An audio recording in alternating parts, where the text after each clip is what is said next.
हमरा पापा जी के दुल्हा सरकारी चाही, हमरा पापा जी के दुल्हा सरकारी चाही।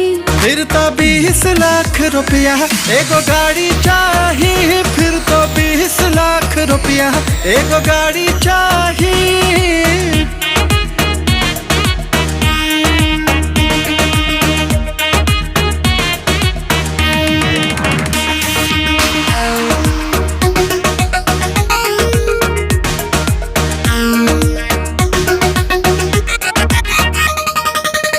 अपने बड़ाई काहे अपना से फेंका तारा, तिरछी नजरिया से हमरा के देखा तारा।